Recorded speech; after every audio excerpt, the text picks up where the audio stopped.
First thing I want to do is I want to hear what you guys have thought of the conference and your experiences here.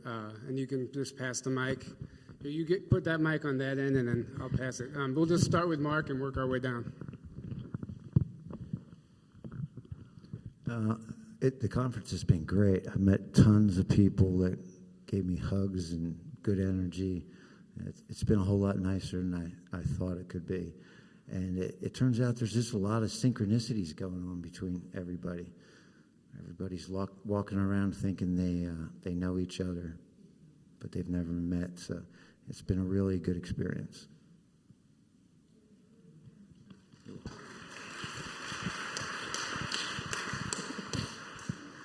I really didn't know what to expect at first. This is my first time doing this, so I was a little nervous, but all of you accepted me, and I appreciate that, and I've had a really good time, and it was a really good setup, and it was excellent.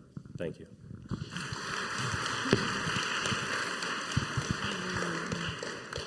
Oh, I'm just happy to be here, and I feel like I'm with family here, and I don't want to leave. I'm tired, and this exceeded my expectations. I don't know, like you said, I don't know what I really expected, but I love the way, well, as Mark said too, we're getting along, and there's such good energy here. It's a beautiful group, changing the world, I think. I got this one. Hello. Yeah, you guys, that's you guys.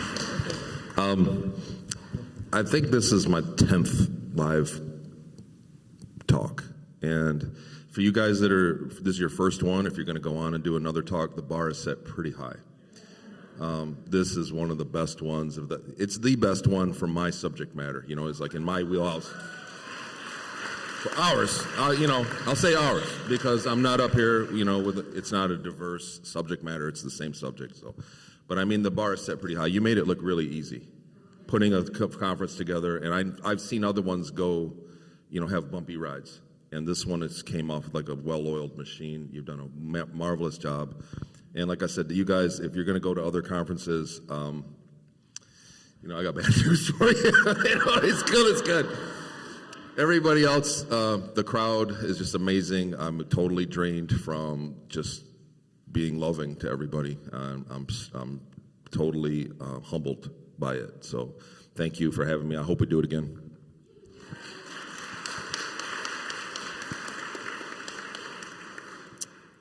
Good evening, everyone. And from my perspective, I could not have wished for a better experience, to be blunt with you. I got to see my wife give her testimony, which I was very proud of her. I've said that to her many times. I thought our talk went really well. I hope you guys enjoyed it. And like some of the other comments have been made by Mark and James and everyone else, I think there is this kind of a feeling of camaraderie within the community, and we're starting to kind of coalesce a little bit. And that, to me, I find that very comforting. And I hope that continues. And you're right. This isn't my first rodeo either. So speaking publicly, I have been at some events where, the show did not quite go to plan. And you guys did make this look very, very effortless. So thank you for that. And I hope you guys enjoy this. I hope you enjoy the information. And God bless you.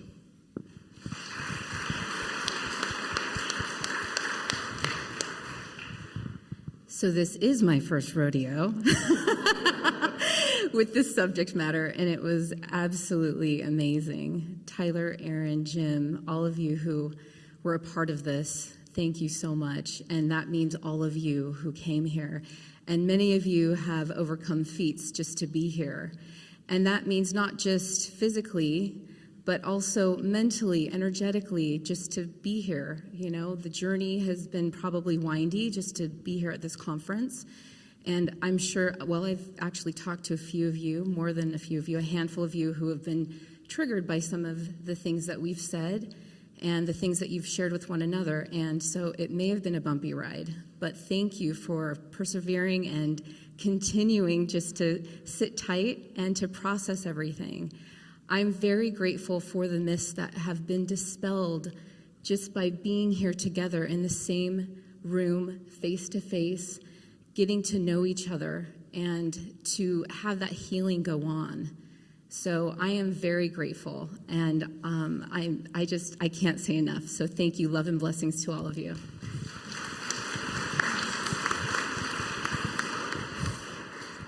So many years ago, when I first started doing this, the disclosure community pretty much represented the UFO community. And reaching out to them with some of the information that, through at least the Mill Lab information, the response that we got from that community was very hostile towards this information. So I started off from this information being hostile to becoming a novelty, to something funny, to something that went into a curiosity.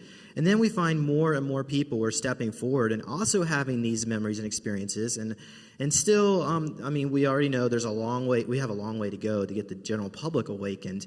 But it's amazing that so many people here have shown up, and I think there's many people in this audience who might even be on the speaker circuit in the future themselves. So a lot of us are all growing, and we're going to continue to let this movement grow. Not only in our memories and our experiences as we continue to heal ourselves.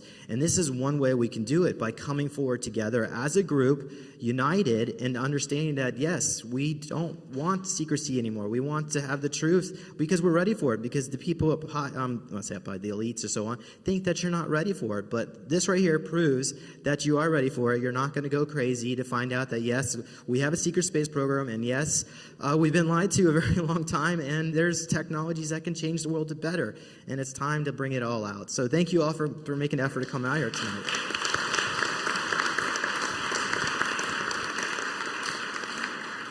Very, very well said. And thank you all for going through what you've gone through. I mean, I know some of you guys, it's your first, but some of you guys have been under fire for a while now, and this is, like you said, they're not stopping us, so that's awesome. So I have a few questions before we get to the audience questions, and I'll announce that later. Well, first of all, I'd like to actually get your, I just want to hear from each one of you guys, how stepping forward, I know you guys touched on it, but how stepping forward has changed your life, because some people are scared to do it. Some people are scared to do it, and I know from my experience, like as soon as you speak that truth, all of a sudden the right people find you, and you're gravitated towards the right people. So what's that been like? Start with Mark, and then we'll work our way down. It hasn't been a real great experience. I mean, to be honest, a lot of old friends disappear. They can't handle it, or they're not ready for that, and you can lose family members. So that's why a lot of friends that I have that had these experiences are staying silent.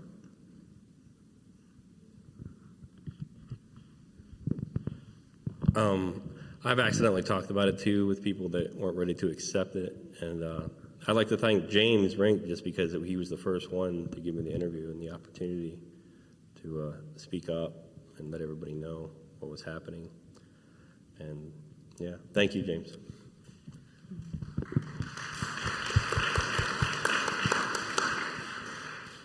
That's a big question, yeah. I was terrified to tell my story for the first time, and I think I was terrified before I came and gave my first live talk, right? But it's changed my life all for the better. And I think one of the things that I made a deal with myself, that I was willing to lose every relationship I had to do this. I'm not saying I did lose every relationship, but it was like, that made it okay to go forward, and that was the only thing. I had to just be ready to burn every bridge that I had to, because this was the only thing that mattered. Yeah.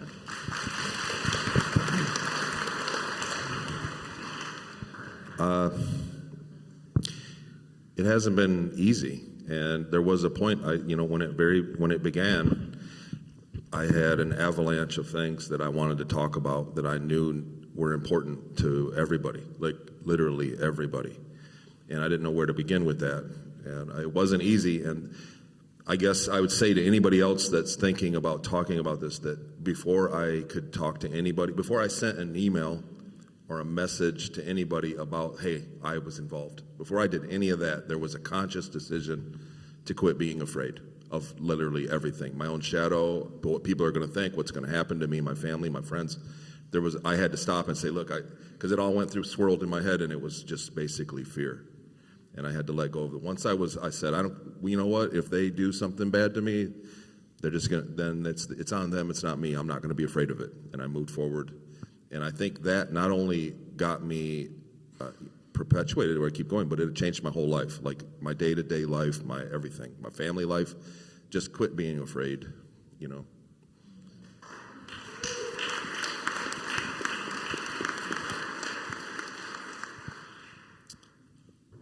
I have some mixed feelings on that question, I guess, because as some have already said, probably better than me, I have lost friendship connections.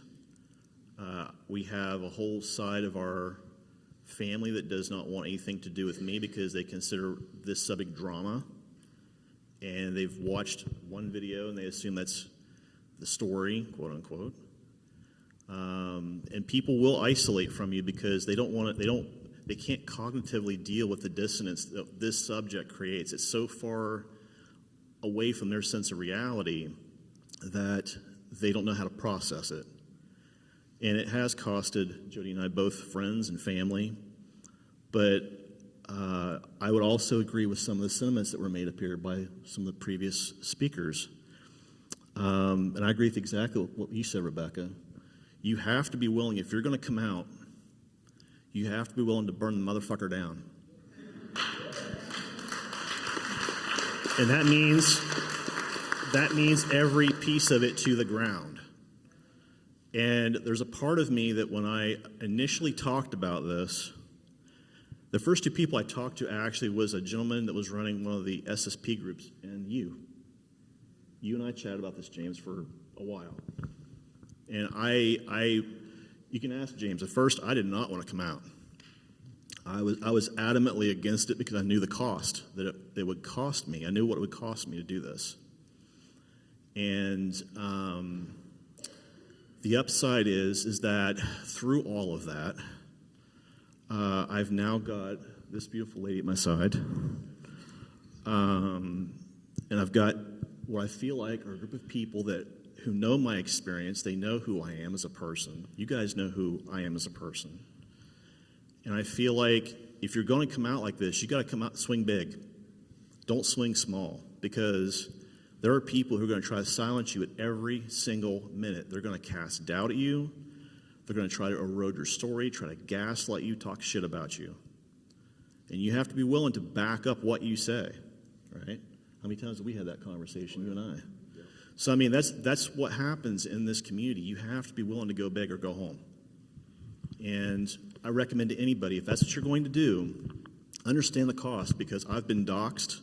I've had people threaten to come to my work and beat the crap out of me. All kinds of stuff. People I didn't even know. And they were going to do that. You know, putting my private information on the internet, on social media, telling people where I live, my license information, all this stuff. That's what they can do. So protect yourself first off and foremost. Make sure if you're going to do this, you insulate yourself. Insulate the people you love. Because they're most important. The people up on this stage, we all have families. We all have significant others and loved ones that we care about. Insulate those people. Prepare them. And then when you actually come out on stage, you make sure that the whole world hears you. Don't go quietly. And that's it.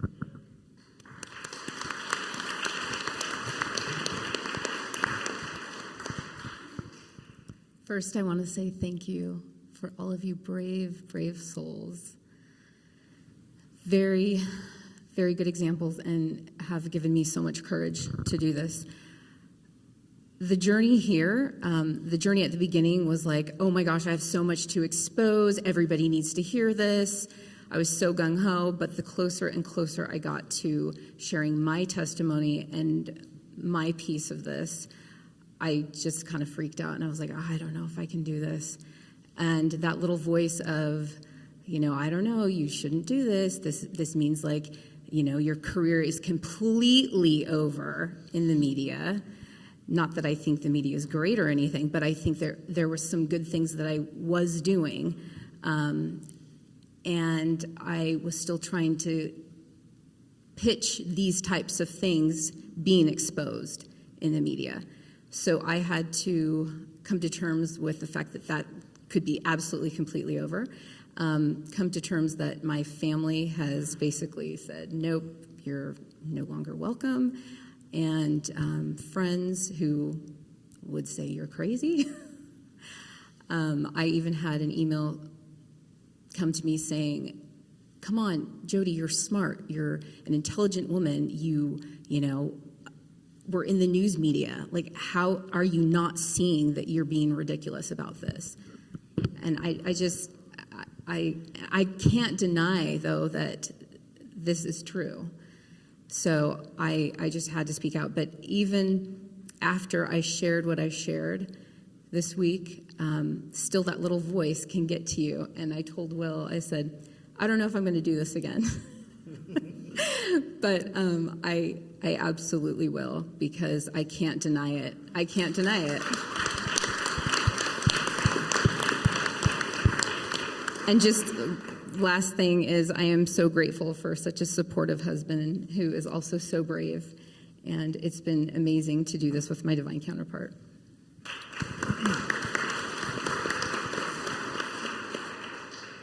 So I want to mention something to you, Jodi. Your life as a journalist has just begun, but in a new field of subject matter. We do definitely need professional journalists out here because, this grassroots movement is going to continue to grow as more and more people become aware of who they are. And we're the ones out here. I believe we're the ones out here telling the truth, and that's what we're going to continue to do. So now, what I like to do is to share something I don't really like to share publicly. Many years ago, when I first realized that I was involved in these projects, I guess going back 17 years ago, I started getting needle marks, cut marks, scoop marks, and triangular-shaped scabs, physical evidence somebody or something was coming into my house doing things to me. And I didn't have a support network back then. Nobody could provide me any information. The UFO crowd was not very supportive and helpful at all. So what I decided to do was something dumb. I was getting some paralysis episodes where I thought that perhaps someone was coming into my house to put something in my food. And I reached out to poison controls to see maybe there's something being done. Somebody's coming into my home. And they took me down to the hospital psych ward and kept me there for 3 weeks. And they weren't able to figure out what was wrong with me, but they released me under a psychosis NOS, which is a diagnosis for this insurance policies. But basically, it means they don't know. They said I was psychosomatic. It was all in my head. But when I got out, my family had no interest in hearing anything about needle marks, cut marks, being a super soldier, having some memories at that point, very little. And then over time, it got to the point where I decided that the only way that I'm going to find answers is I had to make my own network. And I did reach out to some people in the field at that time, but there was really no one in this that was public at that time in the MyLab community. So that's why I set up Super Soldier Talk back in 2010. And over the years, I've accepted the fact that when I go to family outings, I don't talk about anything weird around them because you almost have to look at it this way. Think of it as like you're talking to a child, even though they're older than me. I have an older sister and parents and so on, but I think of them like children, and I treat them, unfortunately, I hate to do that, but in a way it has to do with consciousness. So don't feel bad if they're at that level. Accept them at that level and love them at that level, and then they probably won't put you back in the cycle. Well, they didn't have nothing to do with that anyway, but the point is they're going to grow up when they're ready to grow up. Just like a child grows up and needs new shoes, bigger shoes, they're going to grow up, and it's going to take, maybe they're going to take a little bit longer, but you can reach out to people who are open. You can create your own network, and you don't have to feel alone, and that's partly why you're here. Well said. Very well said. It's amazing seeing all of you guys on stage together. It's amazing. I mean, you guys are brothers and sisters, and you guys doing this, it's awesome. Just what Jodi said. Yeah, thank you guys all. So this next question I've actually put a lot of thought into. What in the hell is going on this planet right now? No, but seriously, right now is so chaotic. There are so many narratives going around, so many theories about what's taking place. Has the planet been liberated? Has it not? Are these dumps being cleared? What's going on? Is the military in control? Is the White Hat in control? You know, what's the percentage? All these questions come forward. And you don't all have to answer this, but if one of you guys wants to take this or has any information you can share, just what you think is actually happening right now behind the scenes, because we have so many people trying to tell us what it is without allowing us to question it. I'm just curious what you guys think is really happening behind the scenes and who's running the show. So anybody want to take this in particular? Daryl. I was actually told, by Robert, the executive officer of my last command, that, the dumbs are being free, and the moon's being freed, and this whole coronavirus thing, he said it was the flu, but people made a big deal about the flu, and he said that, but the White Hats were going to use this as a kind of cover to be able to do their things, and they were going to let these things happen because they want the public to know what they had in store for us, like what they were going to do to us, what they had planned. And it's just to awaken the conscience of the public, and not just the public, but just all of Earth. And that's what he told me.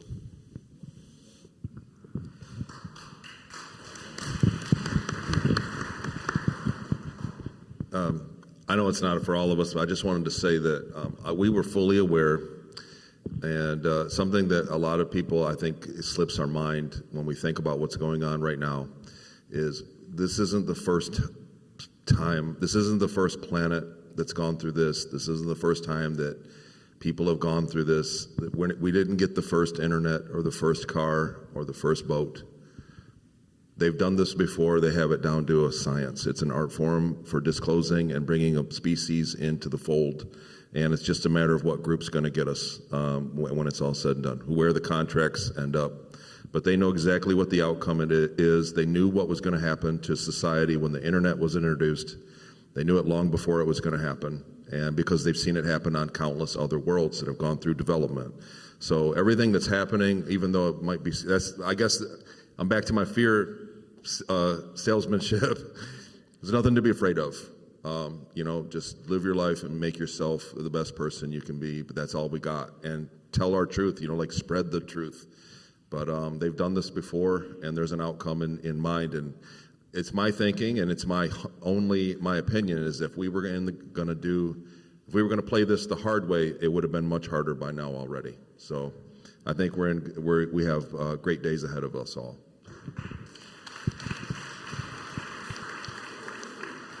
I guess.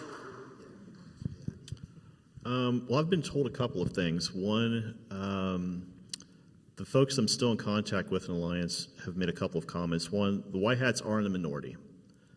However, what they're doing is essentially they're doing exactly what we've been doing all week, red pilling you guys. That's exactly what the mission is. They're trying to stop a repeat of the Orson Welles 1938 broadcast. And unbeknownst to Hollywood, they've done a great job at helping us with this. So that's what you see a lot on James's show and other people's show, like your show, Journey to Truth, and others. They essentially were using this information in a way that it wasn't meant to be used. For example, look at coronavirus, right? So originally, coronavirus was meant to essentially impede society, cause us to be in fear, cause us to isolate, break down all of our social cues as humans, right? Well, Peter himself on your show James, said that because of the way we started interacting as humans, we shifted the negative egregiory positive, because all of a sudden people started going and taking care of their family members and started giving people food. It started actually helping people and all this stuff that is innate to who we are, right? Our innate nature as human beings is to help one another and be social with one another. That's who we are at our core. I don't think that's ever going to change. I think in terms of, like, you asked the bigger question, I think you even commented on this, Daryl. I think that in terms of, like, the outcome of this, I think Tony's even right too on this when he said the outcome is already sort of like pre-planned. I think the big question here is whose plan are we choosing, right? We've talked about this idea of, do we choose the higher density path or this lower density path? And I think that's what's being managed. And I think as we as a species wake up, that path starts to shift. And our job really isn't to force people to accept the reality that we already all know. Our job is to help our species actually heal by holding space for that healing to occur. Every single one of you out there, every one of you guys, when people don't understand this subject and they don't understand what it is that we're talking about, your job is just to hold space for them. Make a space in your heart space so they can actually start healing over this. Sure, there may be cognitive dissonance, they may argue with, they may blow up and say whatever, that's fine. You still hold them in here and make sure there's space in here for them to heal. Because that's what this is really about. We had some comments that I guess some folks that asked Jodi and I, and pardon me, one of the comments that was made was, it said, is there anything positive coming out of all this disclosure stuff? We're hearing all this negative stuff. And it's like, well, there is. Because at some point, as this egregory shifts, even more positive, these negative entropic ET species will not vibrate with the resonance of where we are as a species. They can't stay here. They'll either be forced to evolve, which means they have to raise their density, which means they have to give up the service to self mindset, or B, they go somewhere else. They have to make the choice to go somewhere else. And that's fine with me. You know, the Draco can take their scaly asses somewhere else. I don't care. But the point is that that's a choice they make as a species, right? Just the same way we make a choice, all of us in this room have made choices to raise our consciousness, our vibration, to start that healing and again, create that healing space within us to allow other people to start their healing on whatever level that may be. And that's what I think all of this is about. The whole, you talk about the name of your show, right, Tyler? The whole journey to truth, right? What is that? What is that truth ultimately, right? Well, I see that truth as achieving a species-wide love. That's what our next step is, fourth density. Now, the bigger question is, how do we get there, right? And everyone's shaking their head like, yeah, how do we get there? Well, you know what? I don't know the answer to that. But I can tell you there are lots of ways to do it. And as long as we're all holding space for that reality to possibly occur, then it will occur. Because it's not about us micromanaging the divine creator. It's about us putting the intent out there that it's going to happen, right? Everyone knows about the secret, right? The law of attraction. We attract that outcome to occur, and it occurs. We create the 100th monkey effect. So that's what I'll say to that.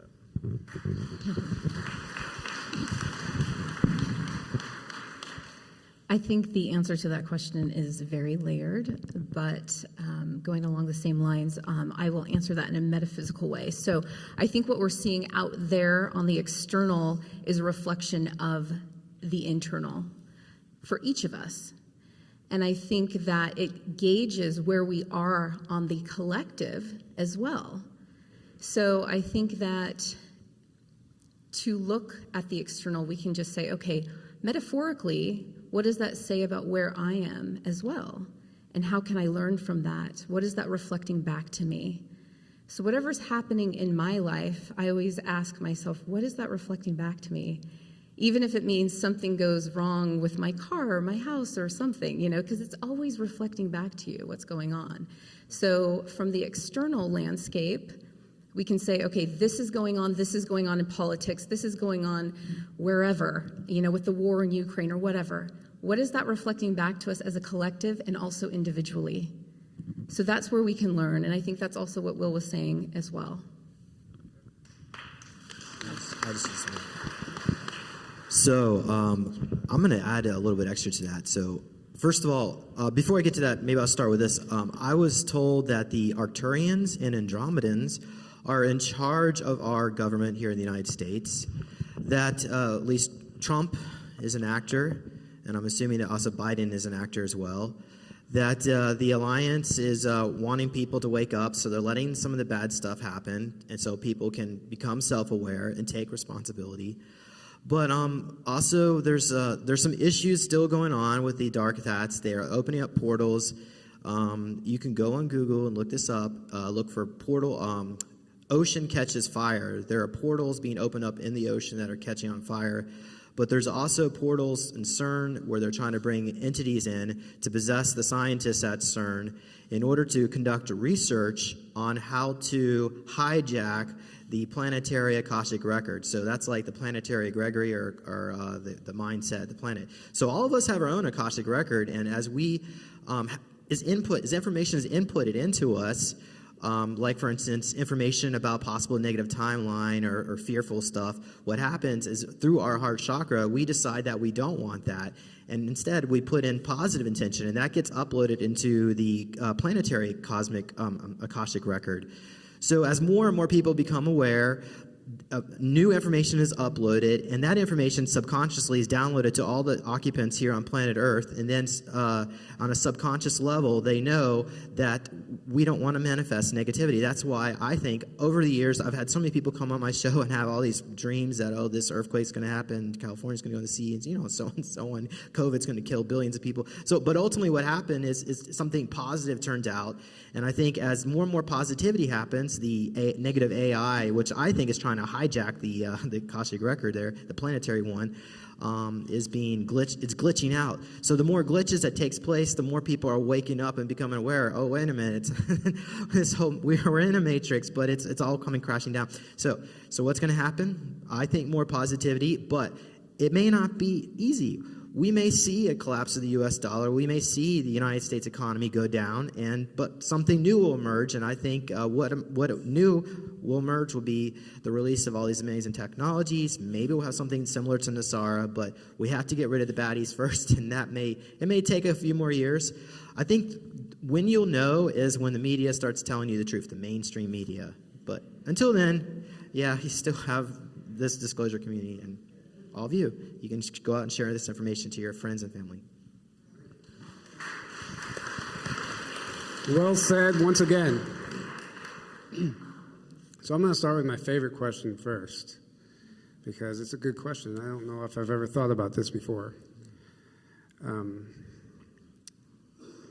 So basically, I'll just summarize it. Well, I'll just read it. Your memory is wiped when you're taken into the program and after. If people have real-time recall dreams of a parallel life in the programs, does that mean the person in the program has real-life recall of the people on Earth? Do have any of you guys experienced something like that, like dreaming about your life down here? And any one of you guys can answer this, or all of you guys, if you want.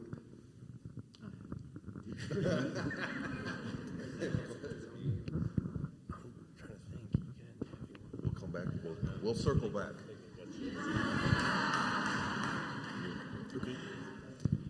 So from my perspective, the answer is yes.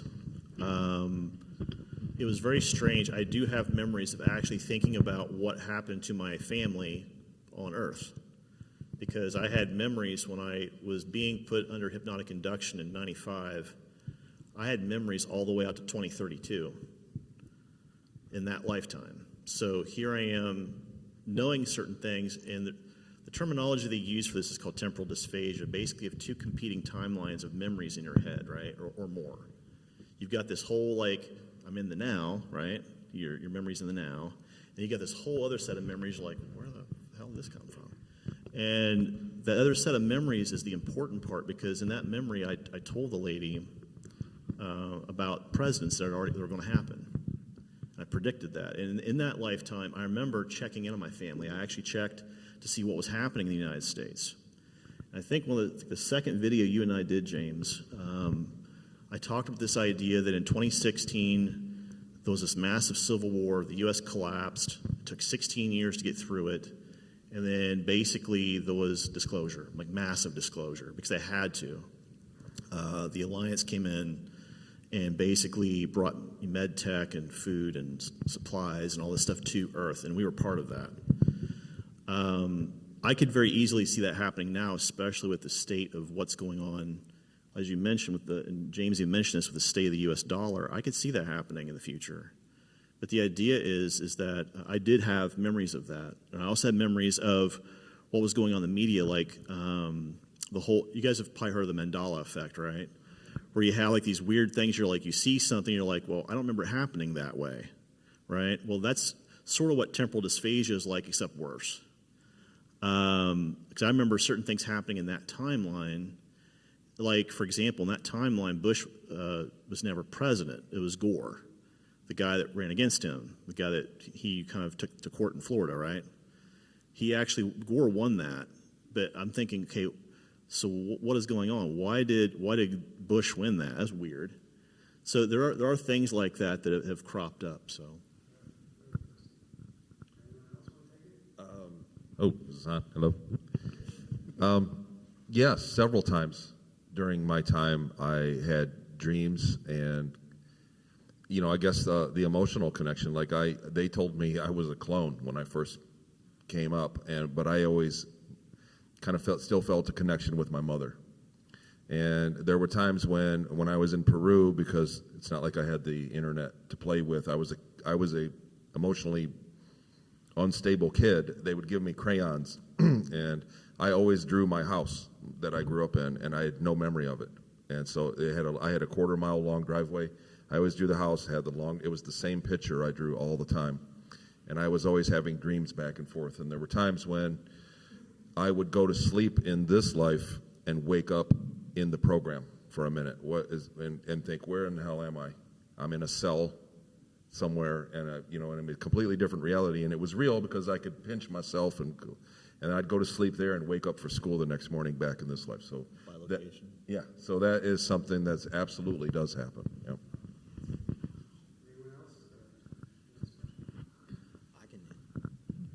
Yeah. So I'm going to just keep this really short because I can't really recall a time where my consciousness actually transferred into my clone body, and then I came back and have all the memories with it.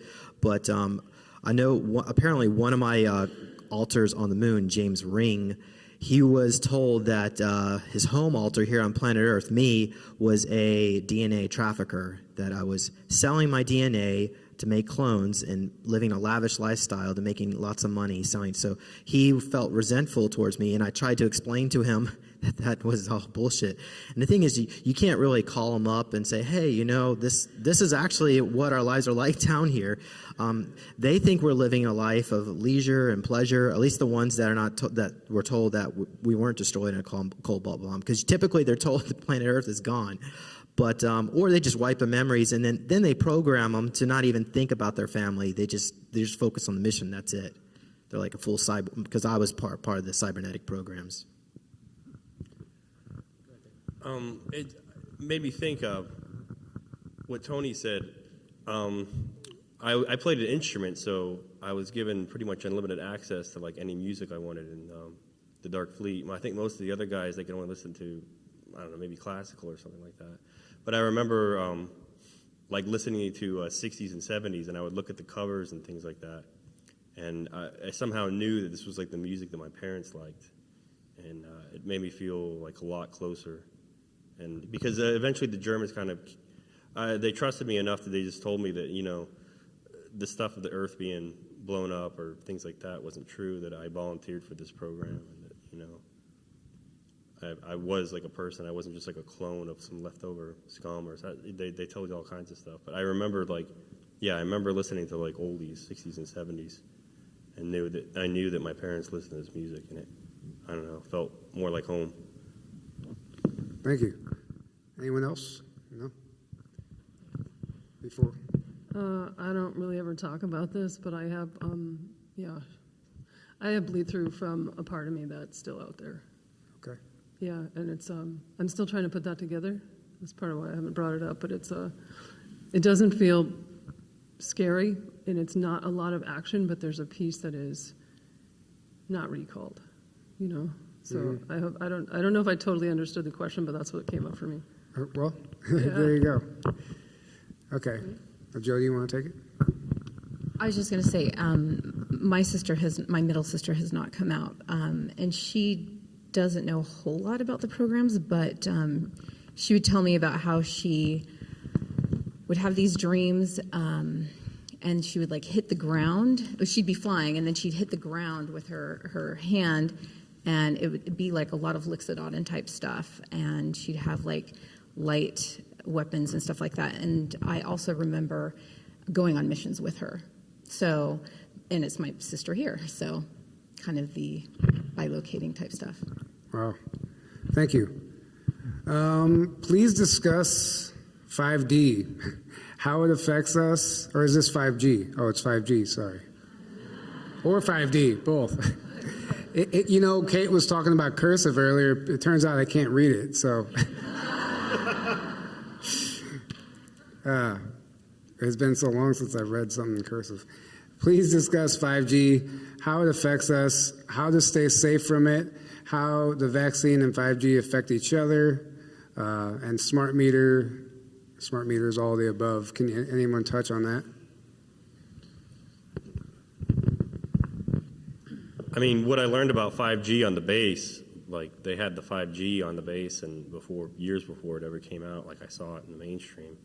I just know that, like I said, it was a way to almost bug you without actually going to your house. You know, they can put that microwave beam right into your house, and they can look around, and they can actually talk. You know, they can project the voice, and that's all I remember of the 5G. And I remember the guy said that people are going to think that, you know, it causes cancer and things like that, but it was only if the beam went like directly through your head, if they were like putting it, you know, if they concentrated in a certain area that could affect you.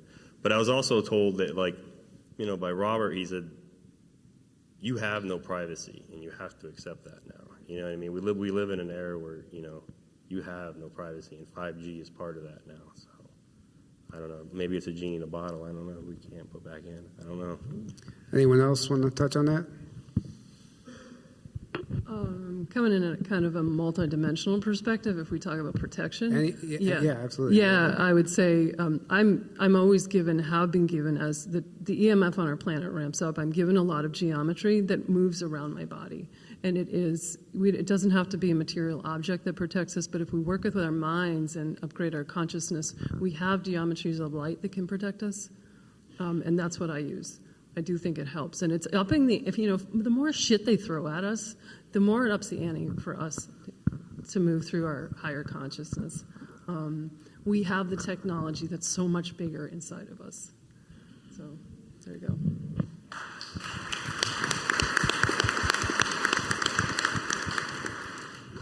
Okay, so speaking strictly from, I guess, an electrical engineering standpoint, how many people knew I was an electrical engineer?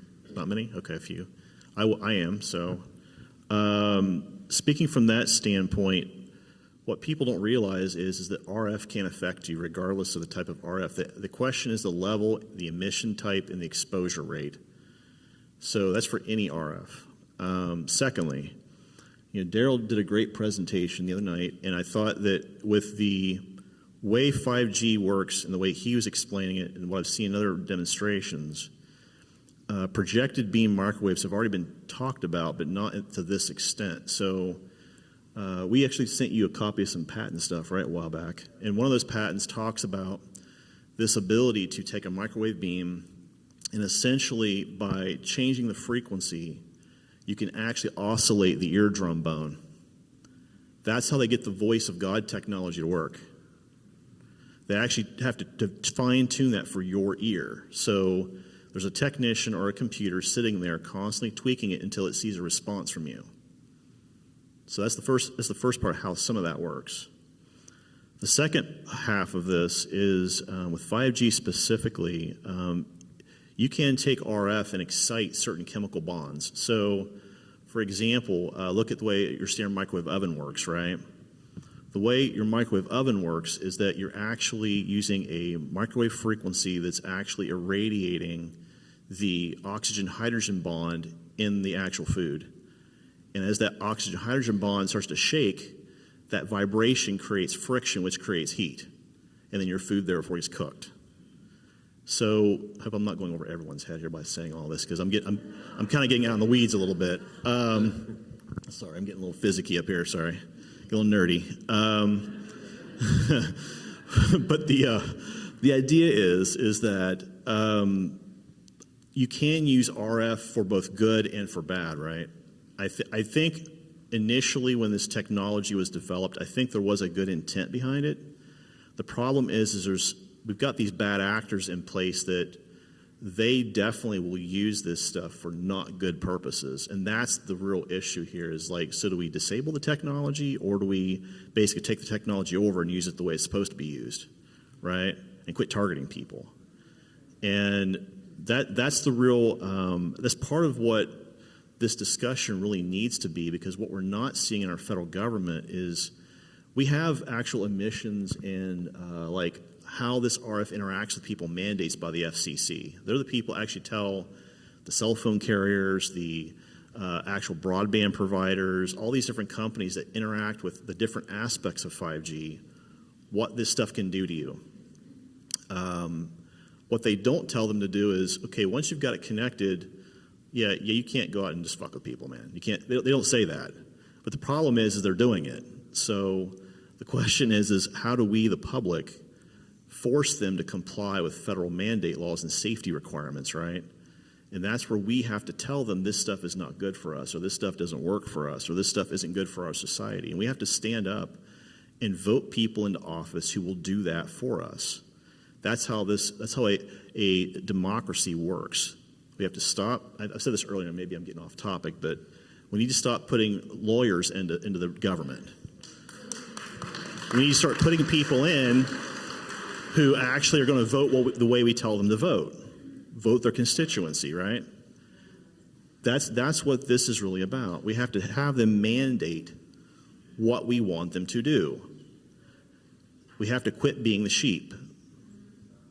Stop complying. This whole idea of them just allowing us to be treated this way needs to stop. This has to stop. This is an abuser-abusee cycle, right? This has got to stop. And I think your final point, you're asking about, can the COVID virus and some of that stuff be affected by 5G, right? Well, the answer to that is if you can excite the chemical bond in that with RF or cause it to get activated somehow. And we've seen certain chemicals that do get RF activated. For example, look at your neon road signs, right? These signs you see above bars where the bars, they have a little sign that says open or whatever. That's actually a chemical that gets activated by RF. It's a neon sign, right? You put enough voltage or enough RF into it, it eventually excites the actual, the chemical in there, the gas, to actually become excited and turn on and flash bright, right? Well, same thing with other chemicals that can be put into the air or into our liquids or foods or whatever. If you put enough RF or juice into it, all kinds of crazy shit can happen. So, you might remember in my presentation, Dr. Ross 80, the CIA tasked him to work with EMF, RF, all that kind of stuff for a sub-project, MK Ultra sub-project 119, to figure out mind control and how to mind control. So all of that is associated. So as far as protection, though, there's also some stones and crystals that we know about, right? Shungite, tourmaline, obsidian. You can put that stuff around or carry it. So, and Lisa's pointing at her head. So there's also other things you can do. So, and of course, I am a big proponent of prayer and meditation and protection around your auric field. So I'm also a proponent of that for your food before you eat it. So all of that, I believe, helps. All right. So I guess to start off with, the original plan, I believe, was Huawei, the Chinese cell phone manufacturer, was supposed to have the contract to build the 5G towers here in the United States. But Trump and I believe the alliance intervened and changed those plans so that now that they put the COVFE, I don't even, COVFE, I'm not sure the exact pronunciation, but apparently it's some kind of magnetic component in there that reduces the toxicity of the EMF frequencies or RF frequencies. So I believe what was supposed to happen is that there, at least some of the batches of the COVID vaccine had, I mean, there are numerous batches, and they're doing experiments on different batches to see, well, let's tweak this person, this batch and this batch, and they're all the data is being reported for the people that got the vaccine. Even if you got the saline, it has these the little nanobots in there that report back to the 5G towers. As far as mind control, I don't think the 5G technology is advanced enough to interface with, I mean, maybe V2K, voice to skull technology, giving information out, but to actually do physical. I was told that that's going to be more 7G, and I don't know how many decades that's going to be before 7G comes out, but so because because it was stopped, I think what's going to happen is just a lot of people, the goals and the plans are going to basically fail in their face of the dark side, and it's going to be exposed. But there's also another thing I want to mention is that 5G itself is extremely inefficient way of data transmission. It's actually shorter distance traveled and uses more energy. So I think they're trying to do a 3D mapping of everything around these 5G towers to see all the movements inside your house, maybe even what you're saying. Of course, they've already had that technology for many years now, but yeah, and there's of course the luciferase, those purple lights. Are you familiar with what I'm talking about? The lights, the street lights that look black. Apparently, there's some kind of tracking mechanism for people that got the vaccine that they can track with that luciferase. But yeah, at least that's what I want to come up with. Yeah, that's well. We have Omnia patches for sale. If you guys.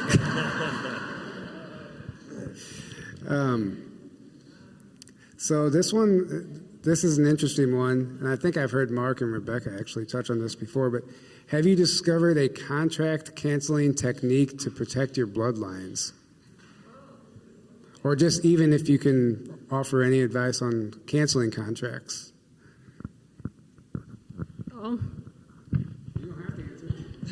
I'm going to go into that, eh? Well, I mean, I had a kind of dumb flippant answer, which is do the work. You're undoing the whole bloodline. If you guys were here for my talk this afternoon, I went into the satanic bloodline on my mother's side, and that was pretty gnarly. And I'm finding that doing the work I've done, it moves forwards and back through time and unbinds the contract from the whole system. It's actually not. Once one person shows up and does this, it really helps more than you think. You don't have to keep, moving mountains to try and get this done. I remember what I said. It's all about intent.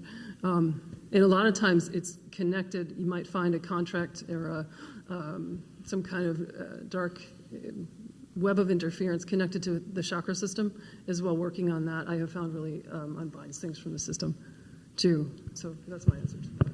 Quick answer.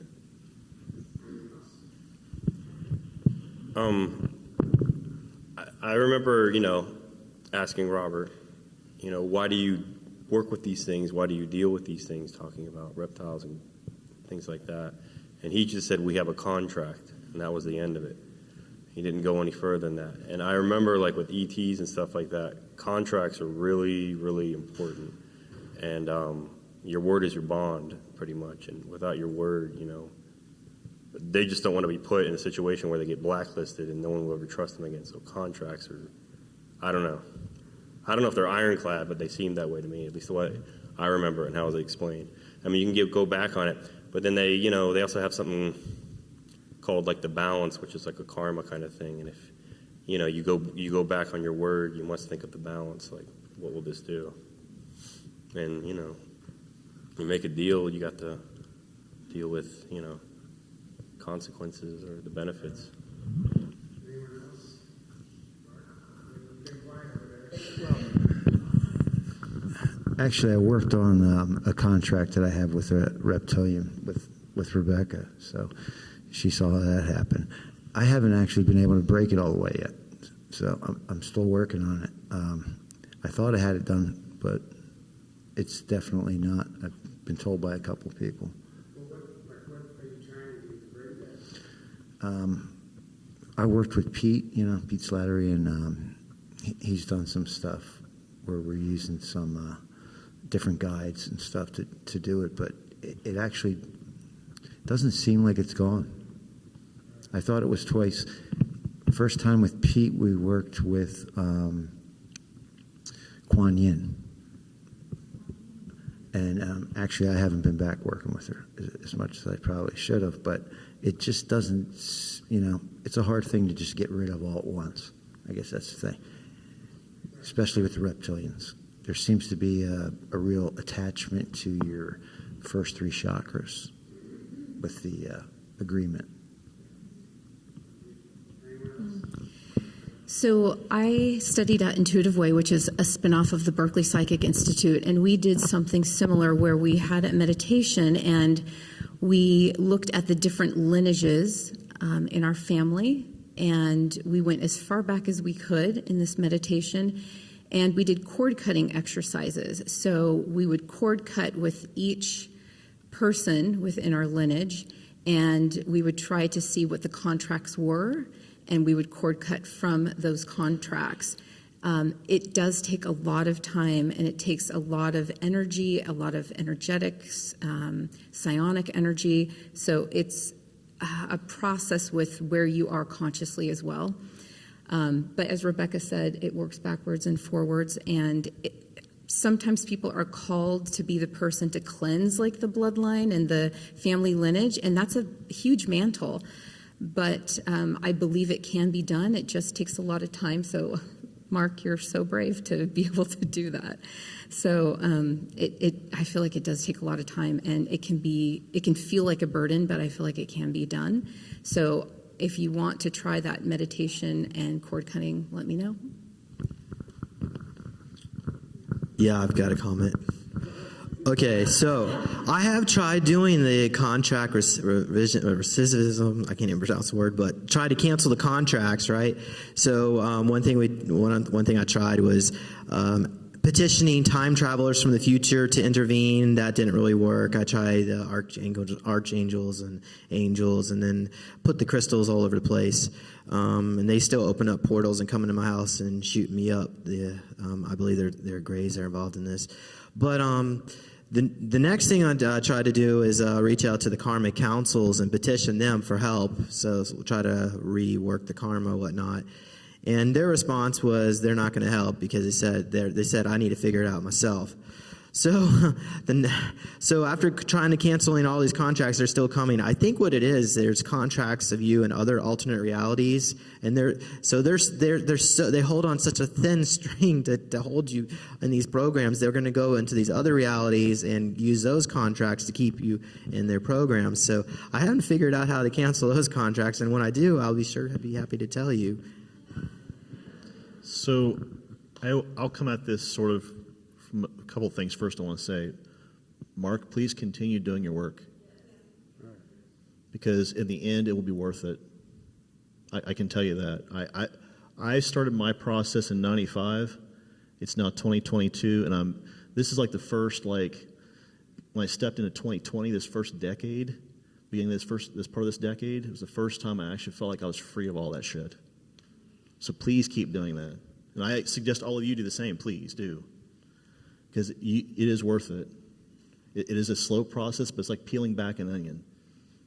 And eventually get down to the core of that onion, and eventually what will happen, what I found is that as you peel back that onion, the power they have becomes less and less.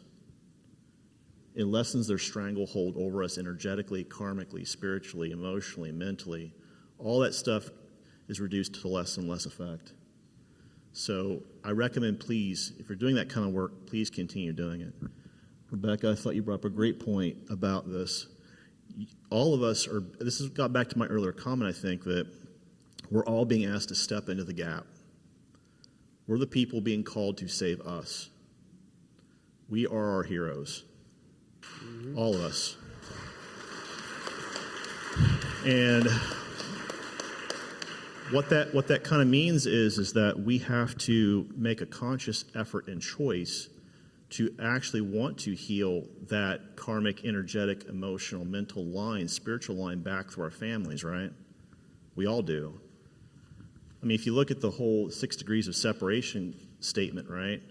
That means every person in this room is related to each other by 6 degrees. We're all family. So the question is how do we all heal our family, right? So that's the next thing I would say. I thought my wife brought up a great point. There are many tools that you can use to actually break the immediate energetic hold. Tools like stones and rituals and stuff, they can provide immediate relief while you're doing the actual work. That's what's supposed to happen. The stones themselves can sort of help, but you're required to do the work. You have to start doing the internal work, and that's hard. I can speak from experience, it's hard. And lastly, what I would say is that big picture is if we continue doing this, we're actually shaping a more positive outcome for our species than other species want us to have. And I think that is what they don't want to happen. So I would say from my perspective, if we're all doing this sort of work, if we're stepping into that gap, we're the ones shaping our outcome, not some other species telling us what they want the outcome to be.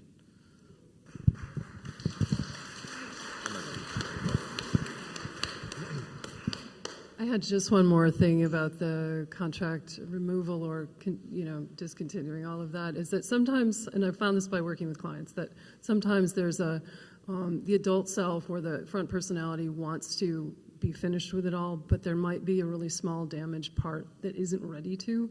It is very quiet and it's hard to find, and that might be, if you're trying and trying and trying, the key. So maybe drop the direct work with unbinding the contract, and look for that small part that might be really reluctant or afraid of getting killed if you get out of it. Hope that makes sense. I think that's useful to somebody out there. Yeah.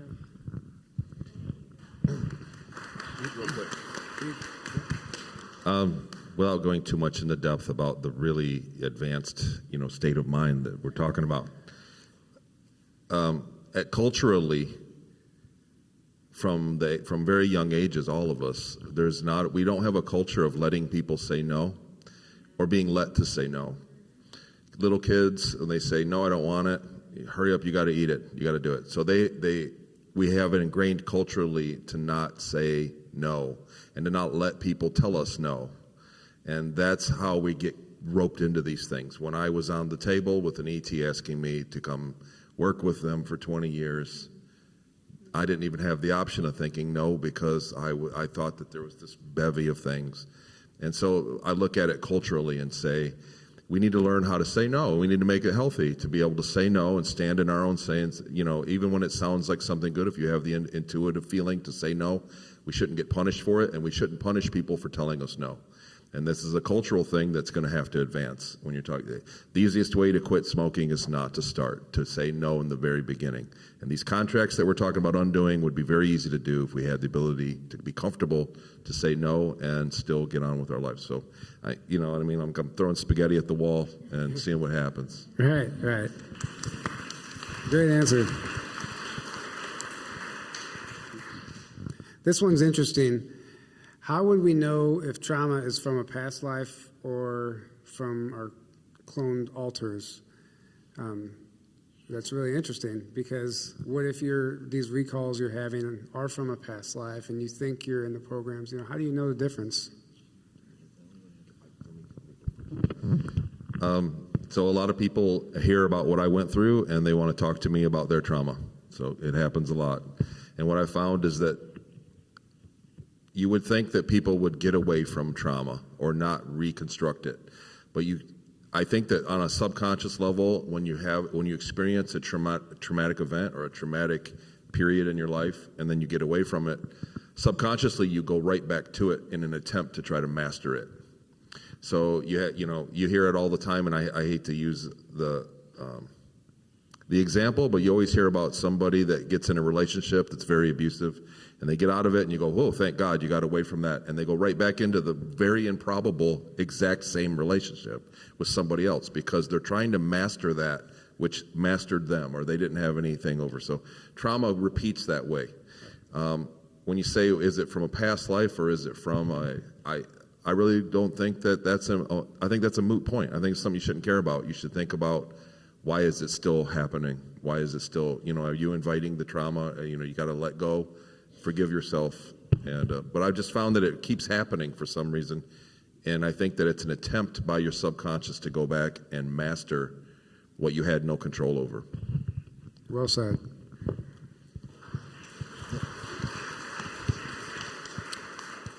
I'll come at this from a couple of angles because of what Jodi and I do for our business.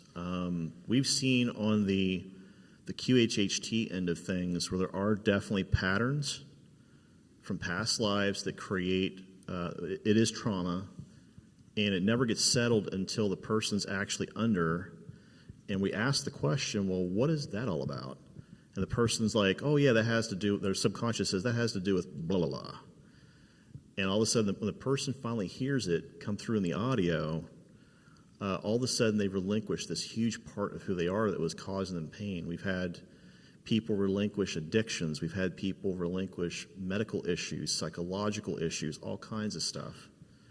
Because the subconscious really, in my mind, and I'm going to deviate with you a little bit here on this, just to split hairs. I think from my perspective, and I think you'd probably agree, that what the subconscious is really craving is healing. It's really craving finding that, it's trying to get to a homeostatic state of, I'm okay, right? Does that make sense to everybody? And I think what's happening is the reason why it's going through this pattern of, like you said, recreating that trauma is because what it's trying to do is it's trying to figure out where it screwed up the first time. How do I not recreate this a second, a third, a fourth, fifth time? And what we do in QHHT is when we get somebody under, we're actually asking their subconscious, do they really have to go through that again? And the subconscious is like, yeah, I don't want to go through that again. So we try to give them cues, different ways of thinking about how to reprocess that particular piece of trauma and releasing that trauma. And what happens a lot of times is that people will, you'll see fundamental changes. We've had people that had agoraphobia that they were stuck in their house for 15 years. They could not get out of their homes. We did one QHHT session with this person, and she's now taking walks outside in her garden with her big dog, working in her garden every night, working with her family, going to malls, shopping with her grandkids, stuff that she would have never thought possible because the subconscious wants to get healing.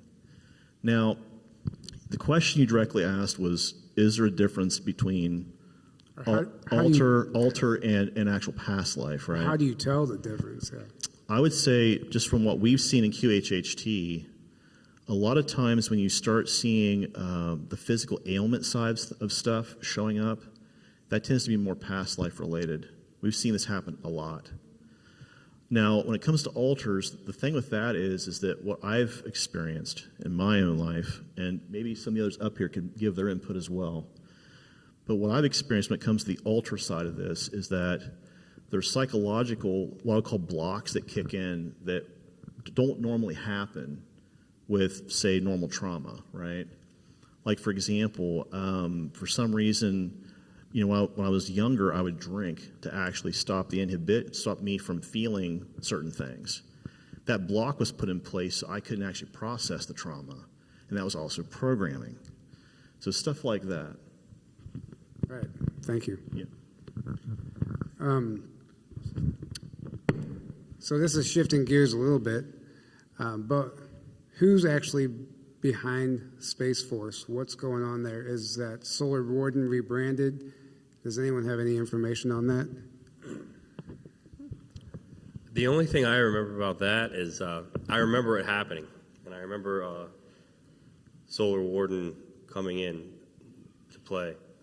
And I was just kind of upset because I thought Navy did all the work and Air Force gets all the credit.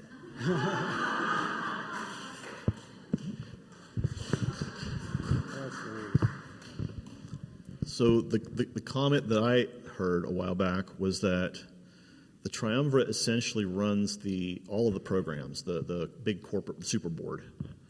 And when the Space Force was pitched to them, meaning we will give you a way to bring this to fruition so that the U.S. and world population can know about these programs, most of the companies rejected that offer flat out. They left the triumvirate board for a while. And the reason why they left it was because of corporate liability and law. Because what would have happened is that would have extended the reach of the international criminal courts. It would have extended the reach of certain government courts to the corporations operating on the moon. And they absolutely did not want that, because that would have meant that they could be charged with crimes against humanity. So that's where that kind of broke down. The other thing that I heard was that the U.S. military is still trying to take over some of these programs. They're trying to. Some of the white hats you've heard us mention and talk about, right? The question is it takes time to infiltrate these organizations and actually start making shifts for the better. It takes time for that stuff to happen, and that's what we're seeing set up. We're basically seeing some of these groups kind of teeing up certain actions so that later down the road, the next person who comes behind them can kick the football even further down the road, right? That's kind of the mindset here. So I personally do not think Space Force is Solar Warden. I don't believe that. Maybe I'm wrong. Someone can correct me on this. I don't think so. But what I do believe is that they are an attempt by the military-industrial complex to give some of the programs a quote-unquote out. So, is SpaceX just a dog and pony show, a continuation of NASA? My input is that I believe that was Elon Musk's way of flying Putin the finger. Say that again. I believe that was Elon Musk's way of flying Putin the finger. Telling Putin to go fuck off, yes. Oh, there you go.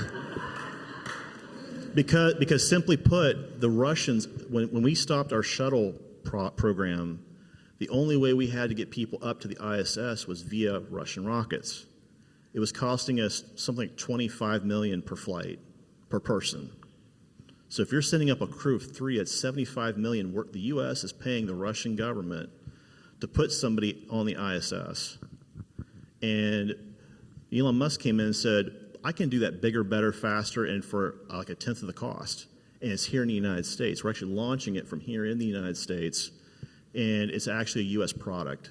It's being ran by U.S. people. It's being put together by U.S. people without all that overseas garbage.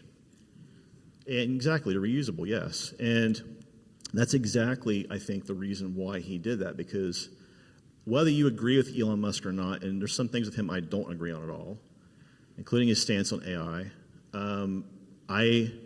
I personally feel that was actually really good for the U.S. because it kept us in the space program. It kept us in the space race.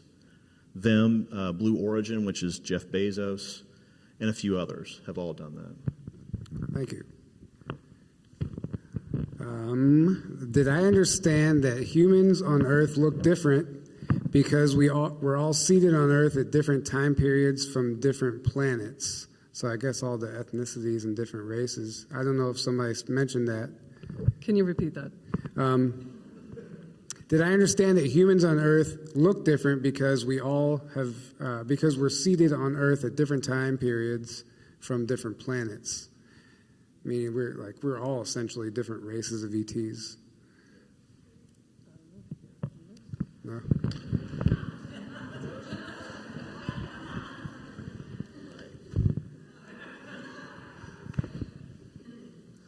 The purpose of the different races that I remember, because I was in cargo, obviously, was that certain DNA strands that give us our racial makeup on Earth do better in different environments, and that the Earth is a depot for genetics for other ETs to come through and gather DNA to go to other planets and set up workforces.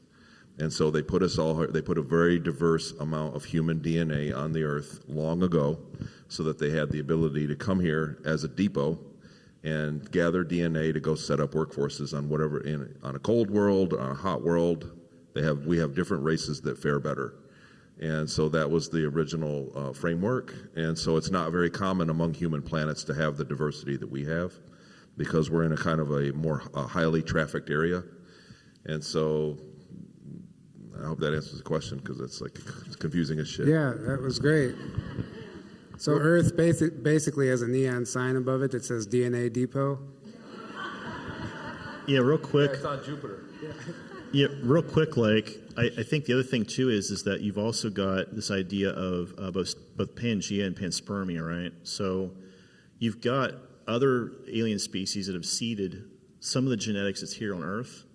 They've already proven that, for example, with cephalopods, octopuses, right? You guys have probably seen some of the articles in the news. If you haven't, go check it out. They've proven that DNA is not Terran DNA. It's not Earth-based DNA. So that proves that right there that this DNA, these life forms are coming from elsewhere in the cosmos. Secondly, and even more importantly, I think you're absolutely correct. I mean, we have such a wide variety of DNA here because we've had so many different species stop here and give donations. You know, it's kind of like we're party central and everyone's leaving their deposit, which is kind of a gross thought. So I'm gonna move on. Okay.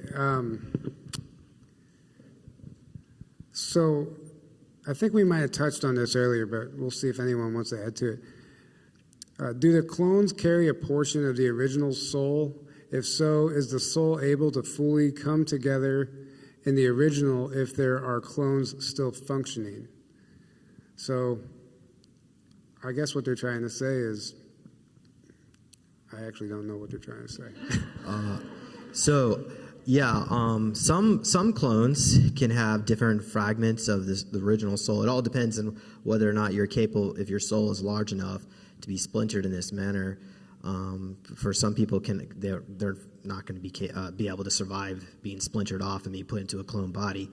But it could vary. I mean, there are some certain cyborgs that need some soul energy to animate it in order to get the psychic abilities. Then there are other cyborgs.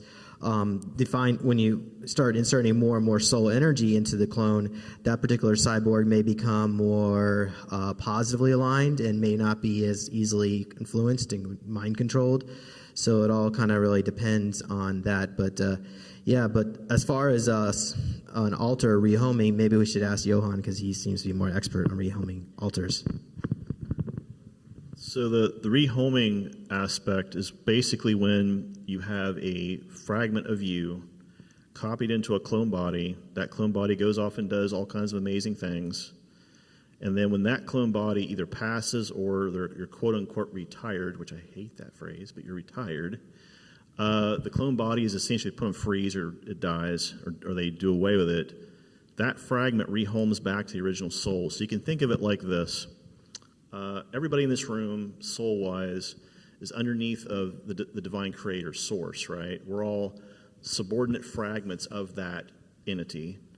And our altars, if you have an altar, would be essentially a subordinate soul to you. So in a way, they kind of look up to us as that higher level guidance, that higher level soul-based intelligence, that collective as to who they go back to when it's time for them to return home, quote unquote. That's the way I would answer that question, I guess. Also, I think one of the indicators or part of the selection process with super soldiers is that they look at soul DNA. And so as far as certain soul groups, they want to make sure that that soul is able to be fragmented. But like James said, some don't have enough to be fragmented enough. So.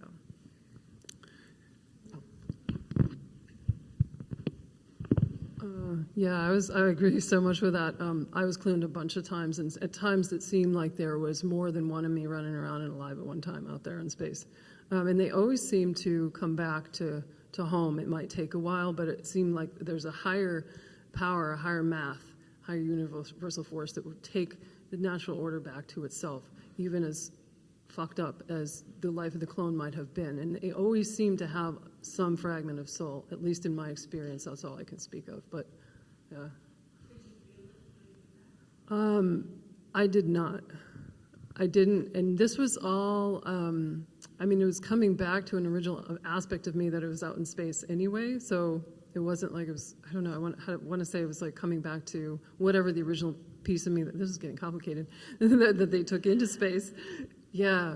And I almost felt like, did they almost, how to say, the language I might say is clone part of the soul itself, which is, you know, like, oh, we just made more soul. I know that doesn't make sense to our linear cognitive minds, but there's insane technology that does all kinds of things out there that I do not understand. To answer your question directly, 2016 I had a stroke, and I was chatting with Peter, and before I even mentioned the fact that I'd had this stroke, he said, well, one of your altars died on October 21st, 2016. That's the day of my stroke. Wow. So he could not have just randomly guessed that date. And when we were chatting about it, he said, well, this is the altar you guys have heard Jodi and I chat about. His name is Victor.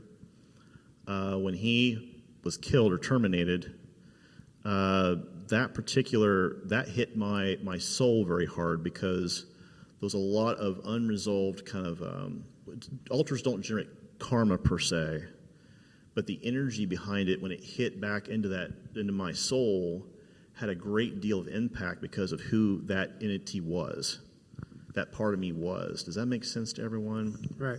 He carried a lot of gravitas and weight, and when that energy returned, it was like somebody like literally gut punching me in the heart. So Yeah. I think Mark wanted to say something.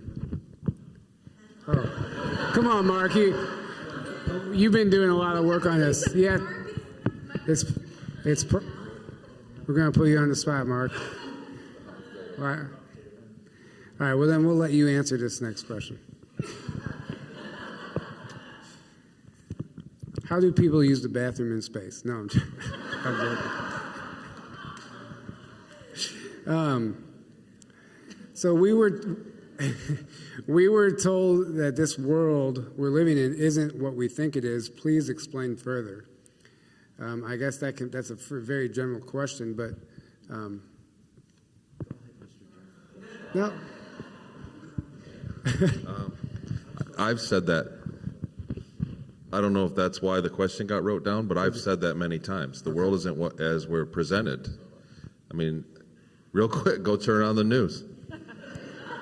Give it 15 minutes. It's nothing like what you're going to see when you step outside the door in this building.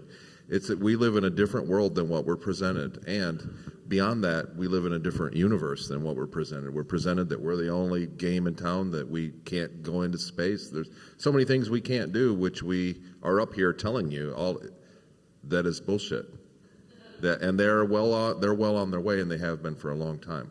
The people that are telling us this, and the one thing that we got out of the last 5 years, without a doubt, was that we saw that the media was all on the same page, and they're all feeding us the same thing. They showed us their cards. They were very good at it. Prior to that, there was doubt if the news was lying to us on that level, and now it's plain to see. They got sloppy, and that's the one thing we got that is going to carry into the future. That we can't let go. The media is all of it is on the same exact page to pull the wool over our eyes on what's really going on.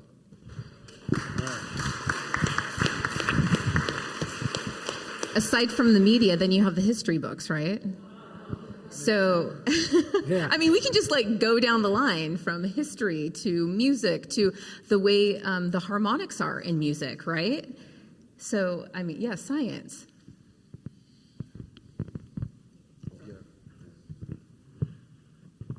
I mean, when I first saw that first drone, that kind of just changed my whole point of view. But even when I did see it, it's like I still forgot it the next day. Like a guy had to come up to me and he said, "What did you think about what you saw the other night?" And oh my gosh, I forgot, because it was just so unbelievable.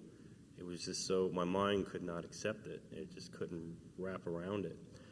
But I mean, going to this history books and things like that, I was told as well that it's just all nonsense. And, you know, the whole Library of Alexandria, you know, the information survived. And just that, you know, I was told that eventually our history is going to change. And everything's going to change. Science is going to change. And, you know, the Atlanteans were our ancestors and all this other stuff. I was told all this stuff. And, I mean, yeah, it's, as far as what we're being fed right now, it's just all garbage as far as I can tell. Right. Absolutely. So how many, aside from the planets that we're taught about, how many planetary bodies or satellites are occupied and colonized in our solar system? Does anyone have, or are there any that you can tell us about that we don't know about? I'm curious, like, how many have you been to? What it looks like out there for real? Thousands of planets that I've been to. At least tens of thousands of colonies more than that. And many, many, many that are not, that I was not privy to. Just in our solar system? Just in our solar system. Name 3. 70 Virgis B, which is the largest cloning colony that we have. It's not in our solar system anymore because they wanted to make sure that they had a legal way of saying, oh, we're not doing that inside the solar system. Maki Maki, which is the largest prison planet. It's in the Oort cloud. It's one of the heaviest, I guess you could call it one of the heaviest security facilities ran by Nakwa from Rajir, Dark Fleet. And of course, Mars. Everyone talks about the colonies on Mars. Many of us up here have been on Mars, so all of us up here. So I mean, those are the 3 I can name right off the top of my head. Right. Anyone else want to answer that? Sorry, but everybody kind of lost count. Like when we talked about them, they didn't tell us about all of the, but everybody knew that it was in the hundreds and growing. They were building out like crazy, and we were always hearing about shipments going to new places that had just been pioneered for a new base in the solar system. And I think they have a lot of potential to keep building more, even this day. Like there's a lot of real estate up there that we're unaware of. Yeah, I just want to comment. There are pocket bubble realities that also can coexist within this reality that's outside of our perception in another dimension and zone. So, just expand your mind even further. There's a lot out there, almost infinite.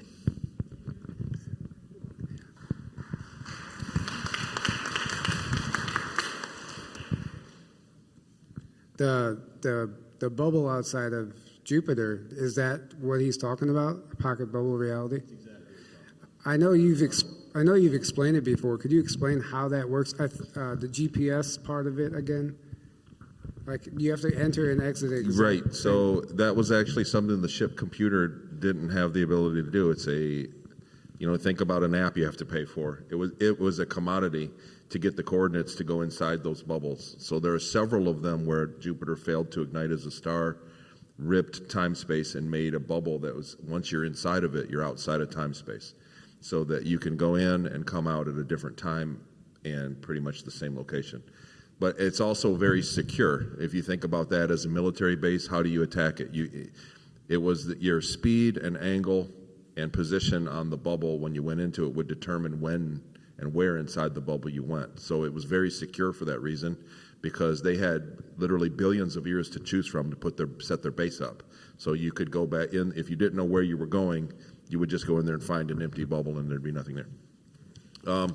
But we got in trouble a few times with it, and they had to go through a great deal of trouble to get the right coordinates to go in there for any kind of meetings. And once you get in there, it's just black space. There's no stars, there's no light, nothing. Thank you. So this actually is a good segue into the next question, unless somebody else wanted to add to that. Not to get religious, but there is a biblical scripture that I feel like actually goes with this as far as the magnitude of worlds, and that is like the sands on the sea and everything. It's worlds without number. That's like the magnitude of worlds that are inhabited, in my opinion. Just for my own curiosity, we're we need oxygen. So what's happening? How are all of these planets? Do they all have oxygen, or are there certain atmospheres set up? How do you survive? Well, the number one way is the planet already has naturally producing fauna and flora that actually produces a breathable atmosphere, right, or a mix that's breathable. The second method is you actually split water, produce oxygen, and then you use a scrubber system inside of that environment to keep it clean, right? Some sort of chemical scrubbing system. And the third method that we know of is obviously an agent or something that can pull CO2 out of the air. So any of the exhalants that we would breathe out of our lungs, there are systems aboard ship that actually pull those chemicals out of the air and turn them into what they call a condensate that is actually removed by the quote-unquote cleaning crew, which is actually us, but that's a whole other story. The people go in, they clean that stuff out. It's basically like a gray chemical that they scrape out and dump into a bucket. So... Also, there are some cyborgs which do not require oxygen. They can be in outer space and survive just, I want to say just fine, but yeah, so. That's interesting, yeah. Anyone else want to add to that? Oxygen on the Ceres colony was not a problem. They had giant machines the size of a house, and they had dozens of them, and it only took a few of them to do a great area. So they had it covered. It was a very redundant thing, and it was not something that was even in question of ever not having oxygen. So they just needed to turn it on and power it. It didn't need anything else. And they were literally the size of like a farmhouse, and they were set up throughout the colony. And I was told just the hangar bay only needed 2 of them, and they had something like 14 of them. But because the doors got stuck open, then we still ended up without air.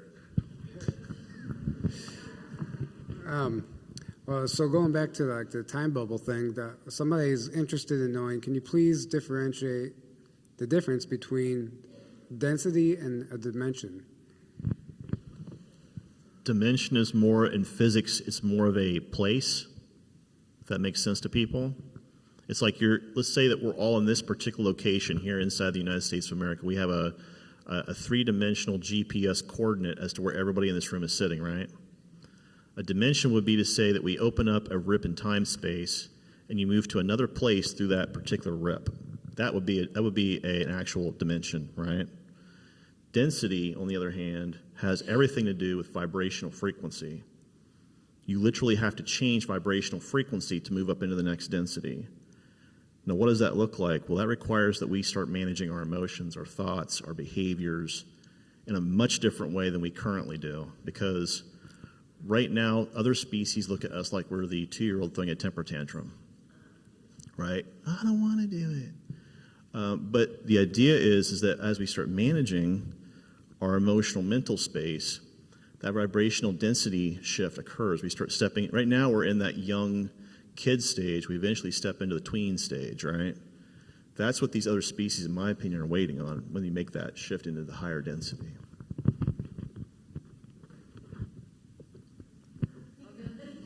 No?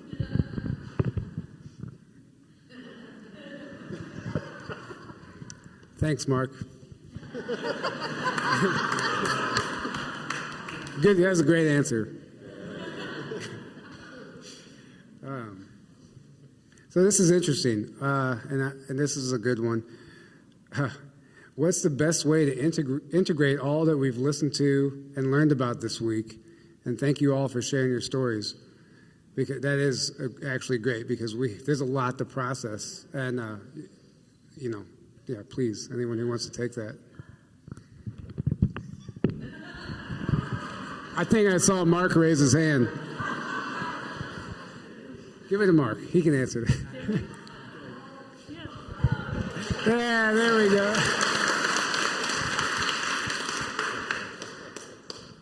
I'm not sure I could tell you how to integrate it, but I would just attach to whatever felt really familiar or struck you emotionally and work on those things first. See why it actually made you emotional. Is it a memory that you need to work on? Do you have some trauma that's in there, an experience? I would just go with those first, instead of trying to integrate all the information, because it's just been tons of information. So that's my suggestion. Yeah, great answer.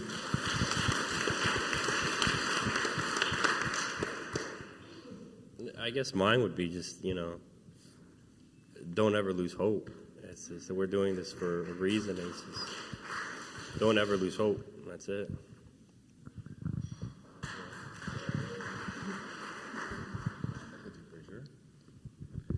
That seems like a Rebecca answer. I mean, come on. Okay, come on. Come on. I would say, kind of in reiteration what Mark said. That was brilliant. Like, pay attention to obsessive or incessant thoughts that keep coming. It's tugging your sleeve, even if you don't. Like, there's things that everybody has been triggered by here in ways that are important. So just notice that. I would say, because I'm a journaler, write things down. I would say, go for a walk in nature. We've been inside all week, a lot of us. So that always helps getting super grounded, helps integrate a lot of things and works on your energy field to help you kind of get the downloads that are most significant and needed for you.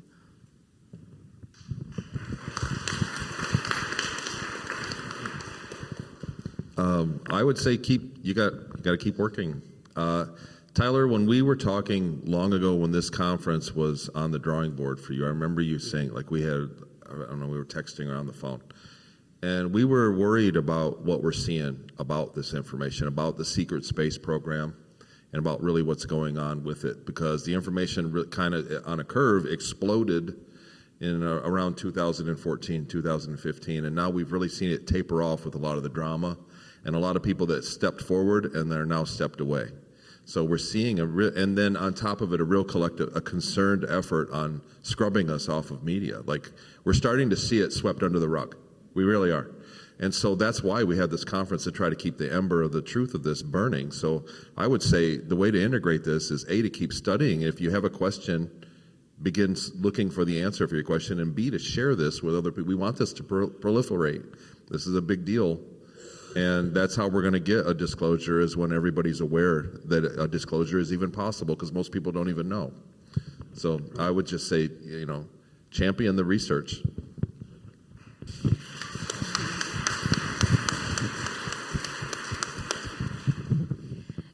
Your soul, your mind, your consciousness, your subconscious is always taking everything in like a sponge, whether you realize it or not.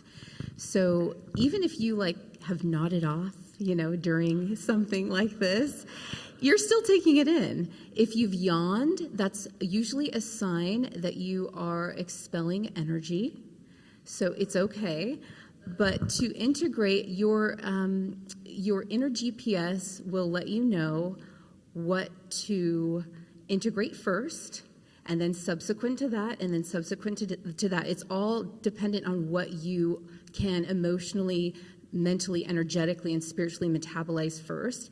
And it'll just go in phases, and you'll know, your soul will know what to integrate and how to integrate that. And I love what everybody has said. I mean, from journaling to, taking a walk out in nature, you'll have dreams. You'll have, I'm sure, vivid dreams. I'm sure some of you have already had those vivid dreams. So things will just happen, and that momentum will just continue, to just fast forward on warp speed. So that's what I would say.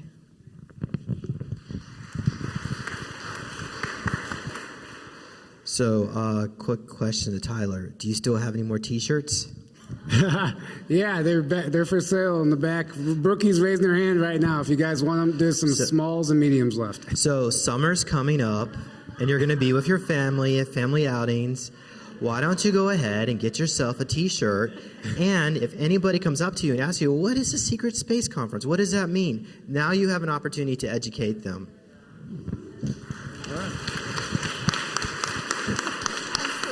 Thank you. That was great. There you go. Somebody's running already.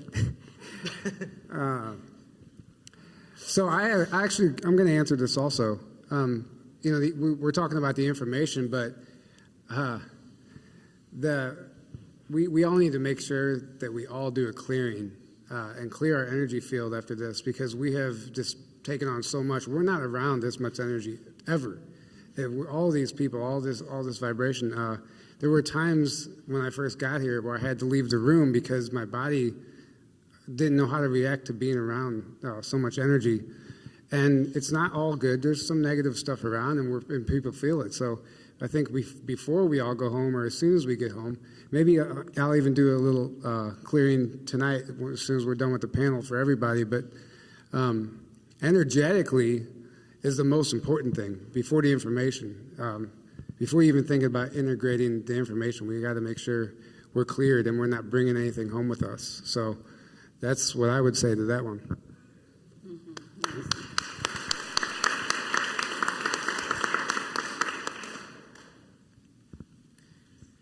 Okay, we'll do one or two more. I think we already answered that one. Since we all came from Source and we chose the experience we want to have, then this entire experience we are going through now, and every experience that has ever been had, is it all part of a movie or the experience Source wanted to have? Okay, well, I guess I'll answer that. And this may be more of my opinion on this, but so some say that we're here to learn. I'm going to comment that we're here basically to be, okay, as above, so below. Just like it's chaotic here, there are beings above us in higher dimensions who are in charge of these councils, who, in my opinion, really don't care about us. I'm not trying to be mean or vindictive, but I think when we accept this thought that it's okay to be traumatized because our soul grows, that belief system, I believe, is a fallacy, because the reason why they wanted to do that, they wanted our souls to grow so there'd be more souls for them to control. So the point is, I believe the best thing to do is to come up with a new idea to accept that trauma and torture needs to come to an end. It's important to treat everyone with love and respect. And we probably need to get reformations up in the higher realms as well, the councils that are overseeing this, because it's outrageous that this is taking place, that humanity is being treated as a chattel factory.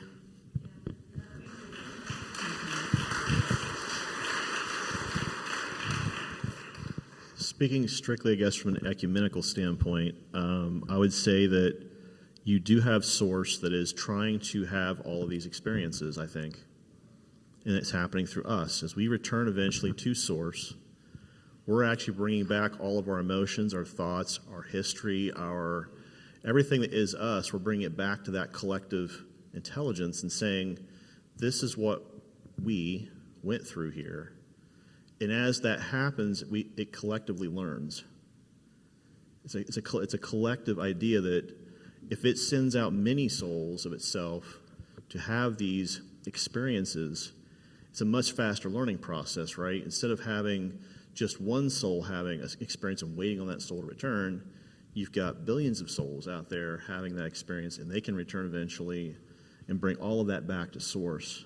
I do agree with what you're saying, though, James. I think the way that the corporations have hijacked that system and turned this into this weird kind of a chattel factory, to me, it's a species-wide travesty. That's what I would call it, if I had to call it something. Anyone else want to add on that? Add to that? Tony by default. The benefit of if you look at the scale of what's gone on, and I'm fully aware that a lot of people in the audience have had their own experiences and could easily come up here and join us. Not everybody wants to talk about this, but when you look at what we went through, everybody up here had a certain amount of trauma and, not some kind of gravy, easy existence to do this. But we're the ones sharing it with you so that you don't have to go through that.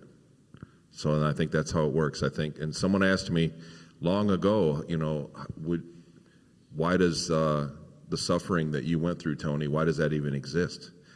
And I thought to myself, it's for growth, because 80 years or 100 years of suffering, what does that mean to a being that lasts millions of years?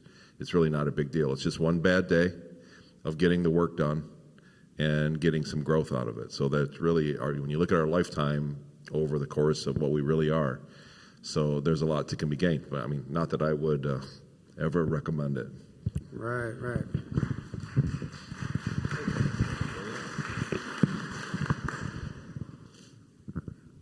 Oh, should I say something profound? I thought you were already, saying- when I talked about this earlier, I talked it to death at the beginning. Like, I signed up for everything that happened to me. And it's about, when you talk about source, the expression of higher intelligence, experiencing contrast, polarity, and its resolution. And like I said there, I wouldn't be here if I hadn't gone through everything, so I could be a voice of disclosure. I think that's kind of what you're saying. Yes. Right. So, there you go. And you just said, like, everybody in the audience has, I actually forgot what you said, but how many, you made a good point. How many people, I know a lot of people have left, how many people have been on our show and shared their story and their information? I know there's a handful here. 1, 2, 3, 4, 5, 6, 7, 8, 9, 10, 11. Barry, you don't count. 13, 14. So there are at least 15 people here who could all be on the stage, and then literally every one of you guys could be. I know that everyone has a story to tell, and I don't even know why I brought that up, but I just think I think it's amazing. Like, this is, you guys have been through a lot, and but we're all the same. That was part of the whole idea of this conference, as far as no VIP tickets and not putting anybody on a pedestal anymore. We're just trying to break that programming, and literally everyone else could be up here.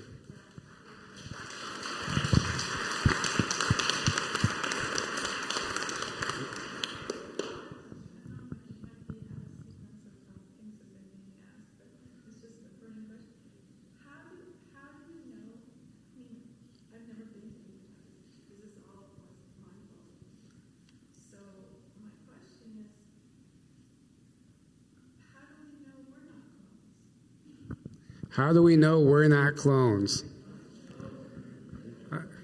Buy a microscope.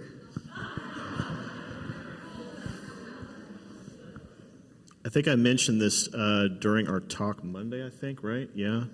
So there's a couple of ways that can be approached, but the main way they typically, it's the easiest verification, is to actually look at your thumbprint under a high magnification scope, right?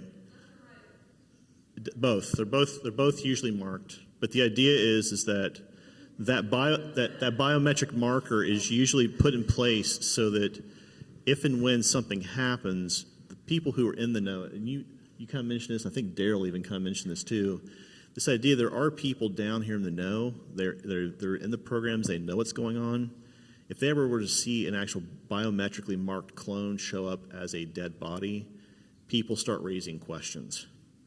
So it's treated differently. It's treated differently by the medical establishment. It's treated differently by the law enforcement folks. And they're all in on this. I mean, at some level, they're in on it, whether they admit it or not. So there is No, there's corporations that actually sell them. Monarch actually sells some of these clones to high-end people in Hollywood. So, for example, you will see members of certain corporations who walk around in a clone of certain movie stars, certain TV stars. For example, and I think you've talked about this with Peter and some others, if you look at like Heather Shaw, the person who runs Shaw House, right? She's walking around in the clone of Taylor Swift because she lives in London. And what happens is Taylor's now husband, I believe, he is from London. They travel there all the time. It's not unusual to see her in that background, and it affords Heather Shaw this little bit of notoriety when she goes out in public. It doesn't look like her. So there, yeah, Vanessa Kirby, right? Yeah, that's another one, right? Yeah. So you have all these folks that use these clones of these superstars. Who's the guy that's in charge of Umbrella? Richard Bay. Yeah, Richard Bay. He's actually using Tom Cruise's clone. No. They're actually being used. The DNA is being used and resold. And the stars may even sell their DNA. There's a whole DNA market. You guys need to understand the U.S. dollar does not mean shit. DNA is capital. It is the capital. Anywhere in the universe, DNA is capital, is king.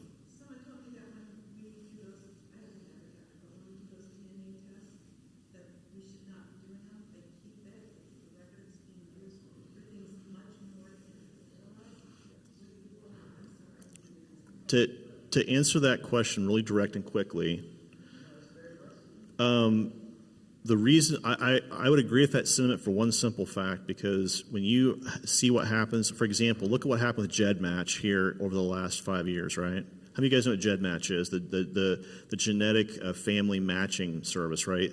They actually help you create your family tree through genetics, blah, blah, blah, right? So GEDmatch, like Ancestry, like 23andMe, like all these other sites, if a law enforcement officer actually puts in a petition or a warrant for that DNA, they can in fact pull it. With GEDmatch, it's even worse, because GEDmatch actually gave law enforcement a backdoor to allow them to search through all the DNA profiles. So they started clearing out all their old cold cases using GEDmatch, which, by the way, is actually against the law, because you are free via the 4th and 5th Amendment. You're free from unlawful search and seizure, and you're free from the right to self-incriminate. So, in my opinion, that's improper use of genetic material, which should be illegal.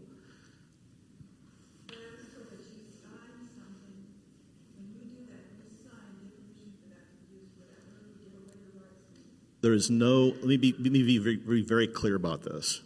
There is no legal agreement you can sign that supersedes the Constitution of the United States. Period.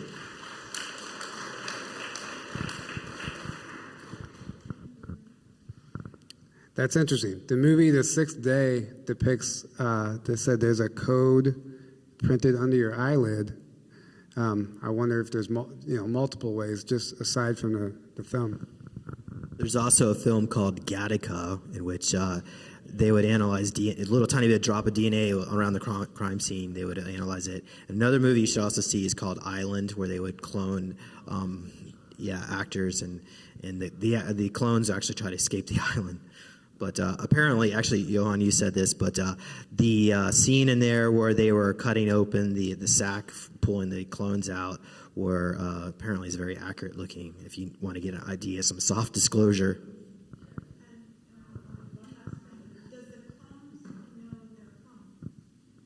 I don't think so. No.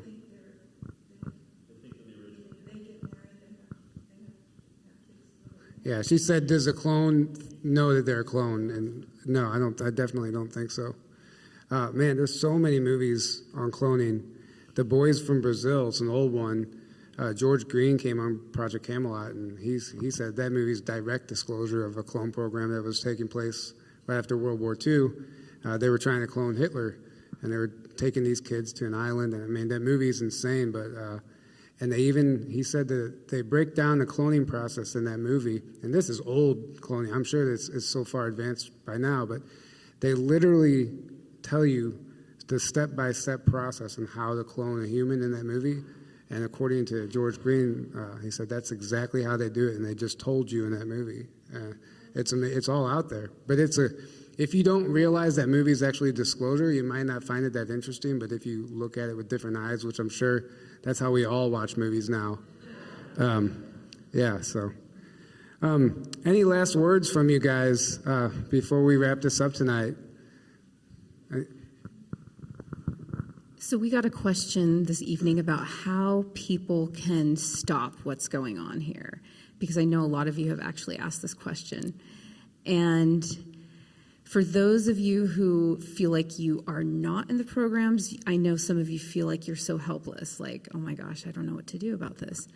I know some of you have formed groups on social media or just groups organically off social media, but I think a lot of us have given you ideas.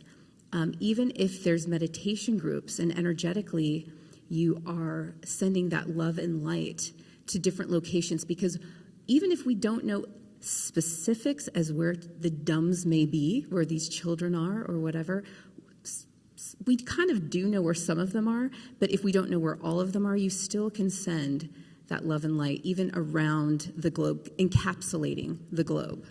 So there are ways that you can still help even if you feel like you can't, you can.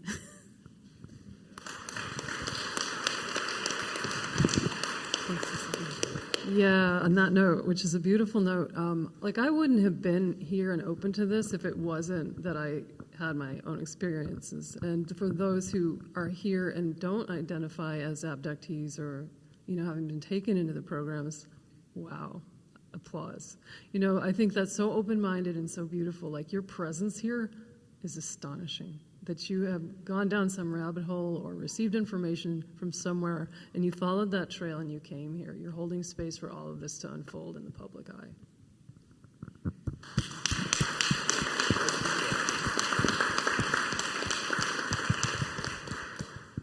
Anyone else? Well, go ahead, Tony. I just thank you. I mean, I'm overwhelmed, and I'm so happy to be up here with you guys.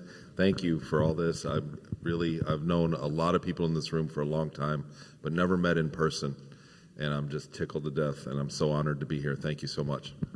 Thank you. Hey, I was going to say the same thing. Thank all of you. Thank you. Did Robert tell you to say that? I'm sorry. I had to. No, thank you guys. This has been absolutely amazing.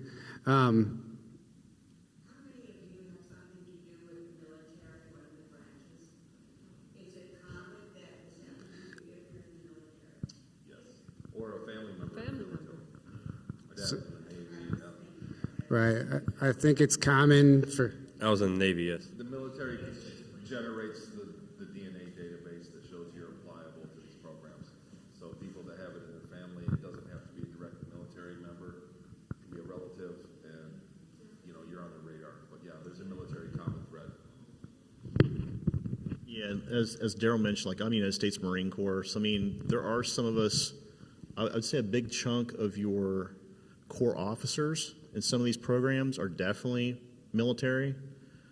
Some of them switch over from Terran military to program military. And then you've got folks, as Daryl mentioned, where he's conscripted. There's some folks who are like Tony, who brought in as slaves. Some people like me who get brought in as enlisted and become officers. So, there's a lot of different ways they approach this. But if you have a military background, they already know you're mentally pliable enough to be trained. You already have the structure, the regiment, all the stuff's there. The what they call the stew is already cooking, as it were.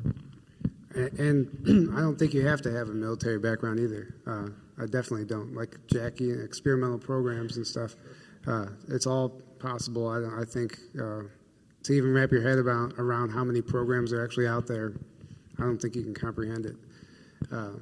So thank you, guys. This has been absolutely amazing. Thank all of you guys.